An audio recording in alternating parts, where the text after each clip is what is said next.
تو اب اس کو جو ہے وہ ایک ایک آیت کر کے پڑھ لیتے ہیں، دیکھتے ہیں کہ پھر اس میں کیا کیا احکامات نازل ہوئے اور کیا کیا چیزیں جو ہے کس طریقے سے قرآن نے تعلیم دی ہے، کس طریقے سے قرآن نے سکھایا ہے کہ کیا کیا چیزیں کرنی چاہیے، اور اگر کوئی ایسی چیزیں ہو جاتی ہیں جو انہونی ہے تو پھر ان کو کس طریقے سے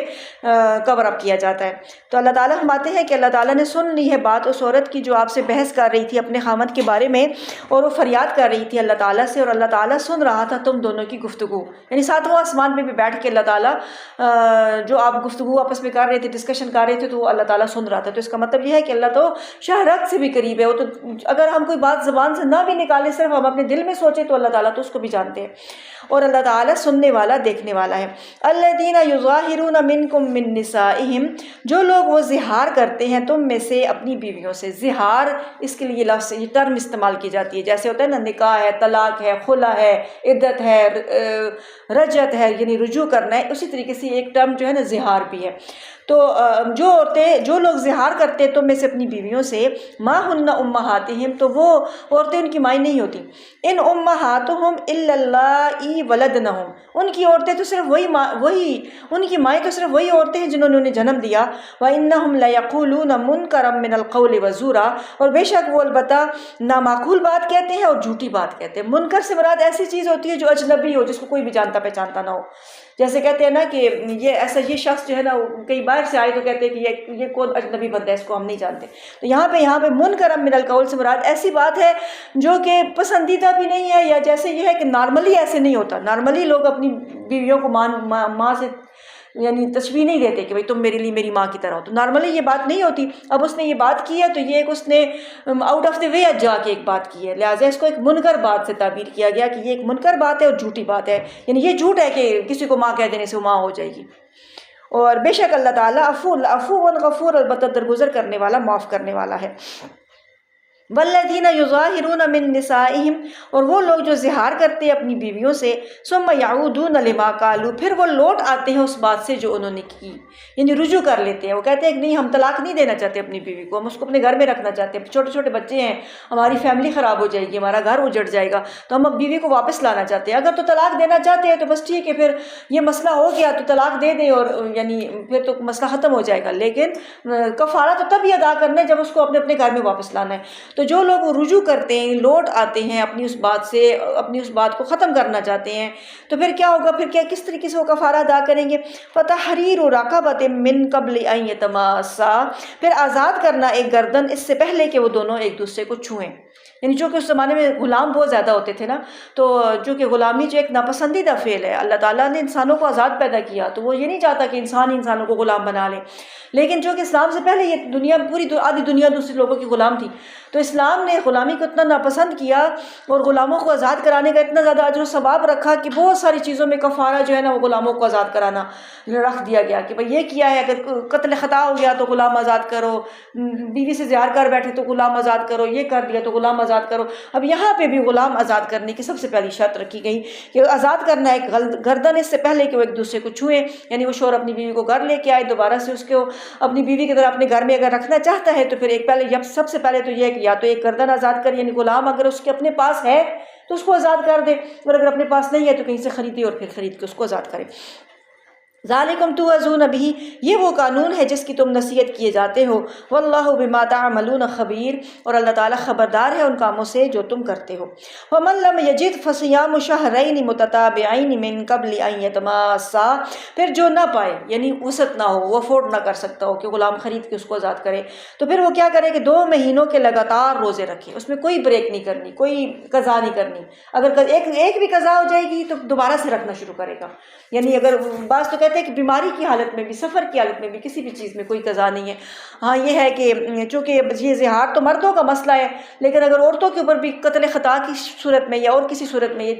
مسلسل 2 مہینوں کے روزے رکھنے کا اگر ان کو جو ہے نا یہ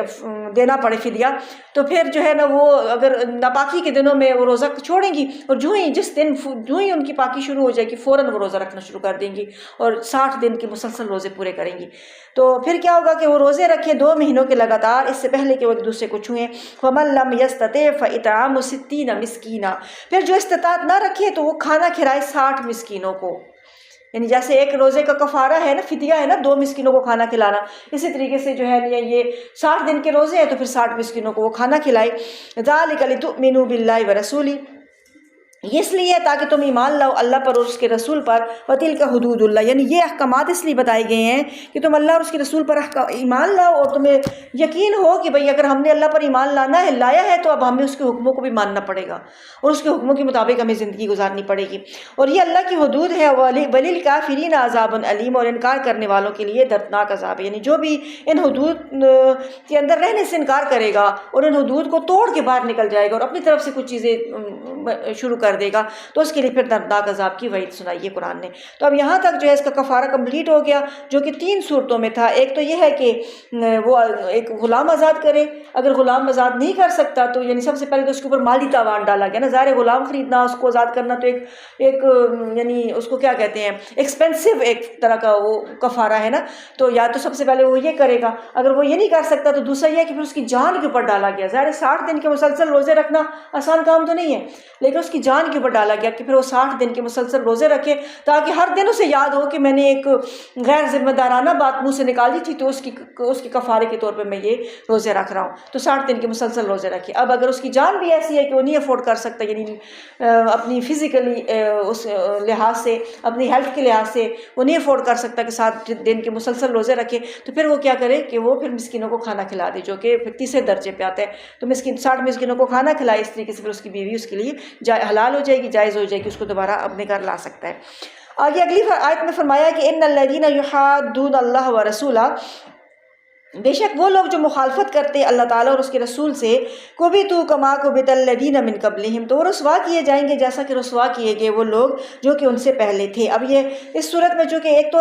اس معاشرتی مسئلے کی ایک اصلاح کی گئی، دوسری بات یہ ہے کہ زیادہ تر روح سخن جو ہے منافقین کی طرف ہوگا، کیونکہ منافقین اکثر طرح طرح کی چیزیں نکالتے رہتے تھے، طرح طرح کے شوشے چھوڑتے رہتے تھے، تو اس لیے ان کی بہت ساری چیزوں کا بھی جواب دیا جائے گا۔ تو یہاں پہ بتایا گیا ہے کہ جو لوگ اللہ اور اس کے رسول سے کی مخالفت کرتے ہیں تو وہ یوں ہی رسوا کیے جائیں گے جیسا رسوا کیے گئے تھے وہ لوگ جو ان سے پہلے تھے۔ وقد انزلنا آیات بینات، اور تحقیق ہم نے نازل کی روشن آیات، واضح آیات، اور ایسی آیات نازل کی اس میں ہر چیز کو کھول کھول کر بیان کر دیا، کسی بھی چیز کو پوشیدہ نہیں رکھا، کسی بھی چیز کو چھپا ہوا نہیں رکھا، تو پھر تو سمجھنے والوں کے لیے اتنا ہی کافی ہے۔